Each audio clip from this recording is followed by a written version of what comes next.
The heat is oppressive at 36 Alderney Street. It's summer, but more importantly, in the top floor apartment, the heating is on. In fact, it's been turned up to the max. That's where police have been dispatched to perform a welfare check on Gareth Williams. MI6, the foreign intelligence service that employs the 31-year-old, had raised the alarm after he didn't return to work after his vacation. Nobody has seen or heard from Williams in 8 days. My name is Nick. This is Crime Dog.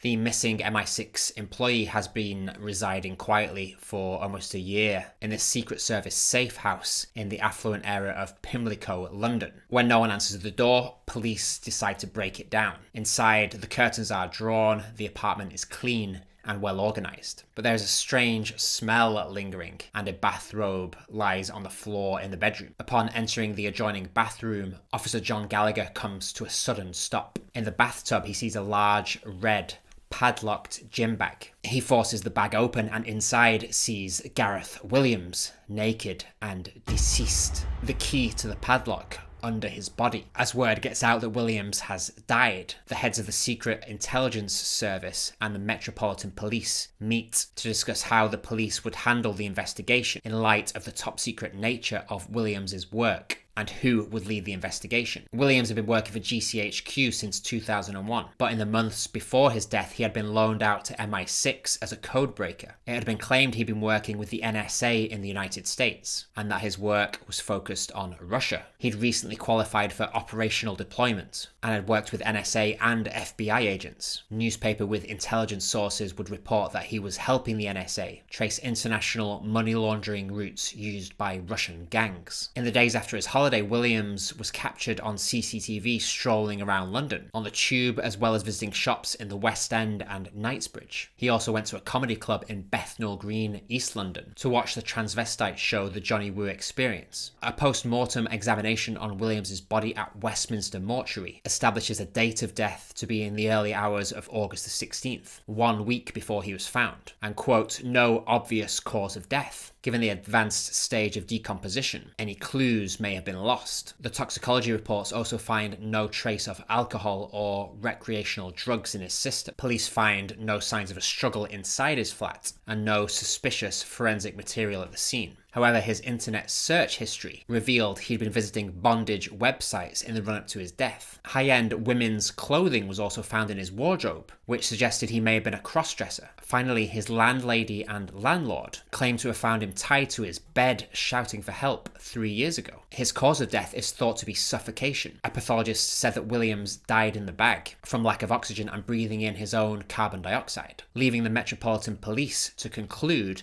that Williams had acted alone. A year later, Scotland Yard ruled his death as accidental, saying he died by getting into the bag on his own. However, independent coroner Dr. Fiona Wilcox disagrees. She rules that Williams had probably been killed unlawfully, saying that the cause of death was unnatural and likely to have been criminally mediated. And Williams' family have stood by Dr. Wilcox's conclusions, saying that her verdict accurately reflected the circumstances, and I would tend to agree with them. We are supposed to believe that Williams willingly climbed into a North Face bag in his bath in the middle of summer with the heating on his own, locks said bag from the inside, and accidentally kills himself as part of a sex game gone wrong. There are so many serious issues with that conclusion. Firstly, none of Williams' DNA was found on the lock on the bag, and his palm prints were not found on the rim of the bath. Fragments of DNA from at least 2 other people were found on the bag, but no ID could be made. Furthermore, it's unclear how Williams would have been able to lock the bag from the inside. During a reconstruction, a contortionist and a specialist in bondage attempted to lock themselves alone in the bag, but they gave up after 400 unsuccessful attempts. I've tried hundreds of times to lock myself inside this bag and couldn't.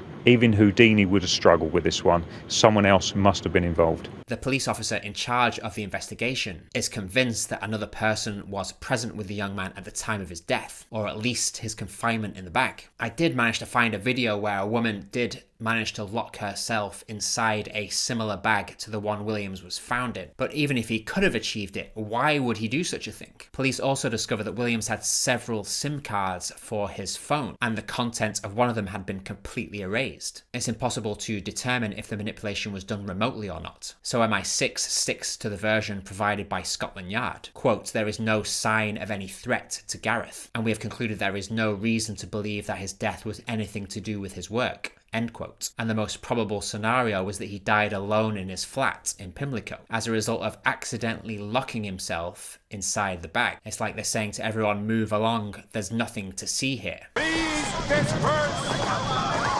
Nothing to see here, please!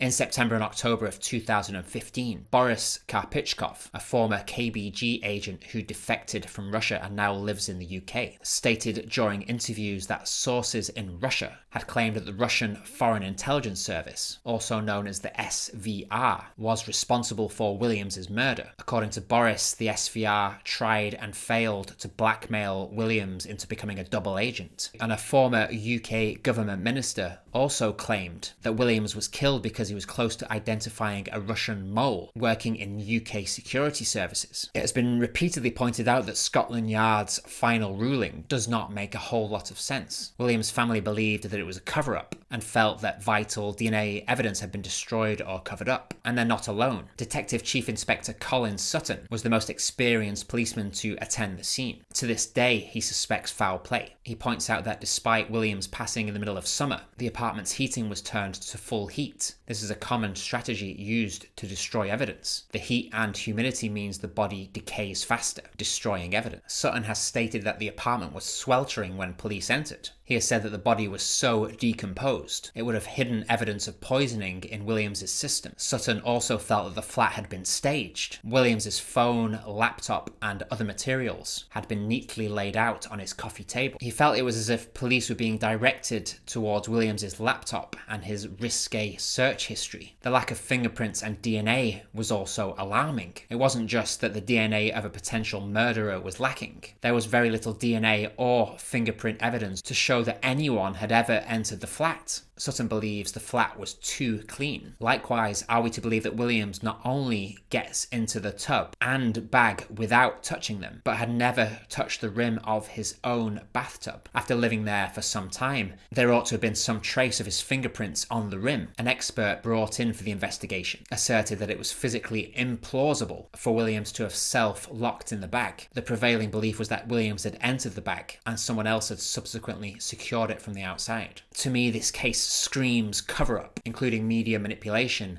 and a lack of substantial evidence, plus a prevailing sense that Scotland Yard was ordered to play down the incident. The revelation of Williams' involvement in investigating Russia only adds to the complexity of the situation. Whether viewed as a conspiracy or not, the inquiry into Williams' death was poorly handled. In the haste for a convenient resolution, an innocent man dedicated to safeguarding his country had his reputation tarnished. Hopefully, one day the truth will come to light. Comment below if you think there was foul play at work.